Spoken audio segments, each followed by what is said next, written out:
take a look at chapter 4 of Mill's Utilitarianism, of what sort of proof the principle of utility is susceptible.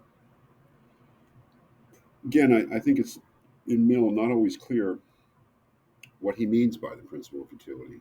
One of the things I was trying to get over about chapter 3, what is the sanction of the principle of utility, is that in that chapter he was thinking of it as an imperative, as a rule to be followed or a command. And he was asking why we would be obliged, on what basis we would be obliged to follow that rule or to obey that command. And that is thinking of the principle of utility, again, in the form of an imperative. Always do this, always do that, or just do this, do that. So something like act so that you maximize the happiness of everyone involved and minimize their unhappiness. So I think once you start thinking of the principle of utility in the form of an imperative, then the chapter 3 makes a lot more sense. Well, here in chapter 4, it seems to me he's switching back to thinking of the principle of utility simply as a definition of the good, of the greatest good, or the standard of right and wrong. And the claim that he's asking about here, whether it can be proved, what sort of proof it's susceptible, is the claim that happiness is the greatest good. What does that mean to make that sort of claim? Right.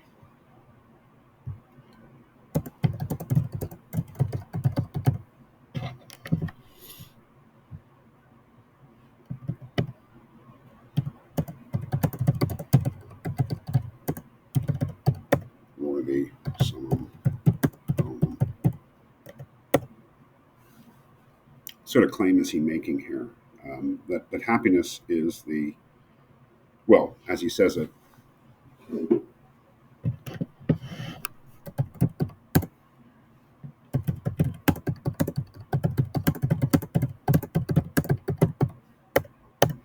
happiness is the thing we desire for its own sake. And happiness, what is happiness? You should know that. Right? It's in the principle of utility.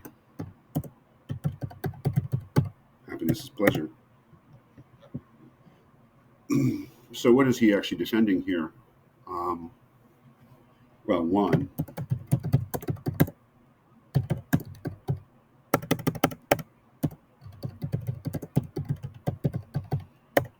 just that we do desire happiness, and that moreover,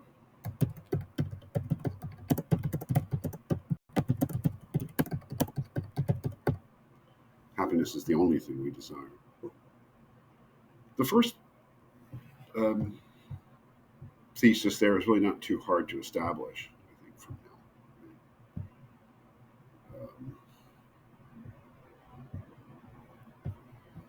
now.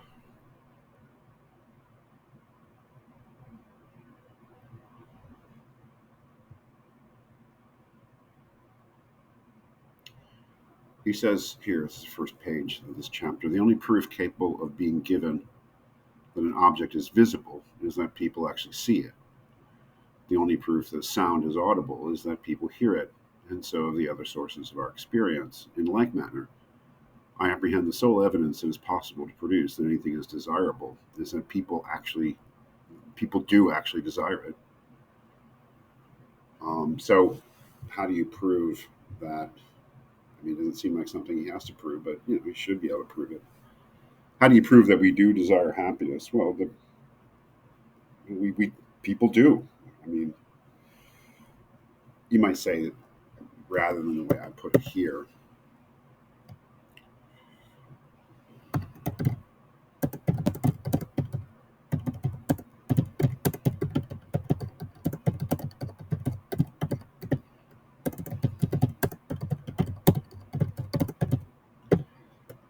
That's really the way that he was talking about it in that quote that I just looked at.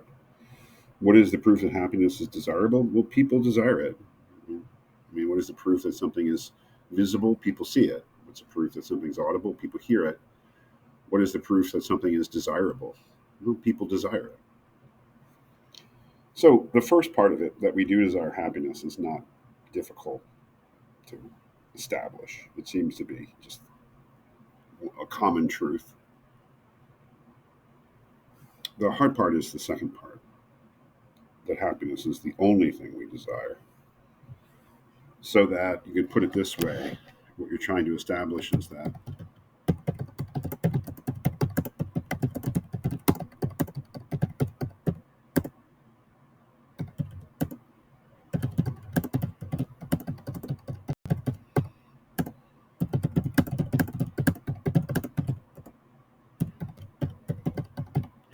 happiness is the only thing we desire.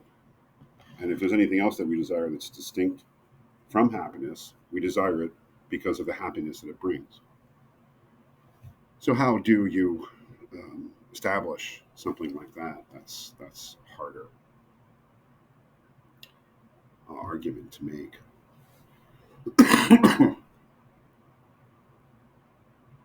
um, the the big alternative that he deals with here and just tries to dismiss is that there are other things that we want besides happiness and that are absolutely distinct from happiness. And the example he gives is virtue. He says in the second page of the chapter, but does the utilitarian doctrine deny that people desire? I'm sorry.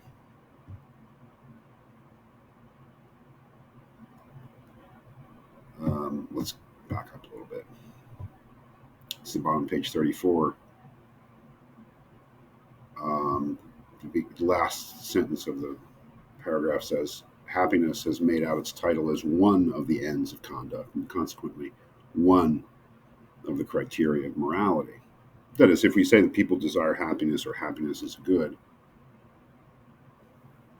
but it has not, he says, by this alone proved itself to be the sole criterion. To do that, it would seem, by the same rule, necessary to show not only that people desire happiness, but that they never desire anything else. Now, it is palpable that they do desire things which, in common language, are decidedly distinguished from happiness. They desire, for example, virtue and the absence of vice, no less really than pleasure in the absence of pain. The desire of virtue is not as universal, but it is as authentic a fact as the desire of happiness, and hence the opponents of the utilitarian standard deem that they have a right to infer that there are other ends of human action besides happiness, and that happiness is not the standard of approbation and disapprobation. So that's really the objection to this thesis that he deals with. That is,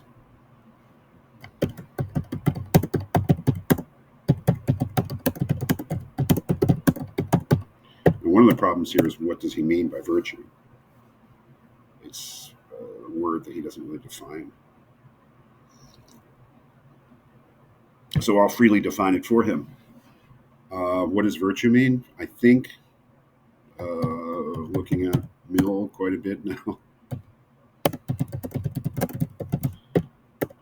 virtue really for Mill, I think, means doing the right thing. And the objection to the idea that all we want is enjoyment and happiness is that no, sometimes we want just as much, and distinct from any happiness, is to do the right thing or to see the right thing done. And that's an important objection, and it would be, from a Kantian point of view, a pretty important objection. And it is that Kant wouldn't say that we desire the right thing so much as that we will it, because desire seems to be caught up with our desires, and the will is about moral matters, not matters having to do with happiness and desire. So yeah, what about this objection? That aside from happiness, we want virtue. We want to do the right thing, or we want the right thing to be done. Mill immediately says, but does the utilitarian doctrine deny that people desire virtue or maintain that virtue is not a thing to be desired? The very reverse. It maintains not only that virtue is to be desired, but that it is to be desired disinterestedly for itself. That seems to be a big admission on his part to the objection, concession to the objection. So how does he actually uh, work that out? Well, um, he admits that we want virtue for its own sake, but then he compares it to other things that we want for their own sake, like music, for instance. Um,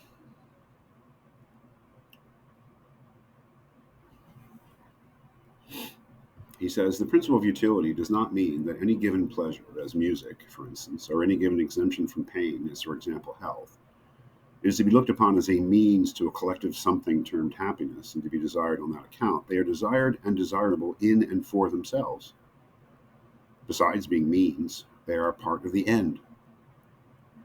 That is, if you enjoy listening to music, you would say you desire to listen to music. You desire the listening to music for its own sake. You wouldn't say, I desire to listen to music so that I become happy or so that I experience pleasure. The pleasure is in the music, in the listening to the music. So you desire the listening to the music for its own sake. Now, if you didn't find the music pleasing, you wouldn't desire it. But what you desire is not the pleasure, but the music, the experience of listening to it. Um, Mill says, well, virtuous action is the same thing. That is, people who desire virtue wouldn't say, I desire virtue because I want to be happy, but they are made happy by virtue. They find pleasure in doing virtuous things. He continues here. He says, virtue, according to the utilitarian doctrine, is not naturally and originally part of the end, but it is capable of becoming so. And in those who live it disinterestedly, it has become so, and is desired and cherished not as a means to happiness, but as a part of their happiness. So then he goes into this question of things that originally were a means to pleasure, a means to happiness, which have become sources of happiness themselves. Talks about money and how originally, the only reason you want money is because it can get you other things that make you happy. But then by, by association and habit, you can come to derive pleasure just from getting money, irrespective of anything that it may be spent on. And then he says that virtue is kind of the same thing. That originally people prized virtue because it made other people happy, right? Or themselves happy. They praised virtuous actions because virtue adds to happiness. But after a long practice or the habit of this, then the virtue itself becomes a source of happiness. Just like the money, or even music. You may listen to classical music and not really enjoy it at first, but keep at it for the sake of future happiness, because you want to learn how to enjoy it. And then, but once you do learn how to enjoy it, you don't seek it for the sake of happiness. You just seek it for its own sake. So I think what he said here, I'm not sure his argument is completely correct, but I think what he's basically said here is that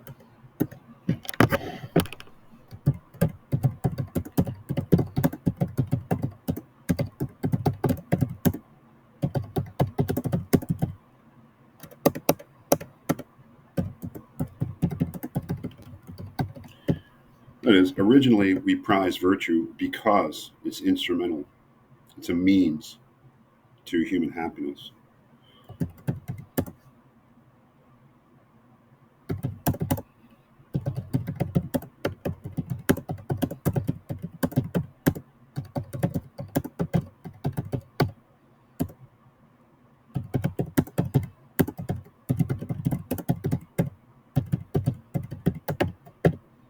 But at a certain point, we began to derive pleasure from it, from virtue itself, through habituation, so that it becomes just one of the things in life. And there are many things that we desire really for their own sake because they are pleasurable, because we find pleasure in them.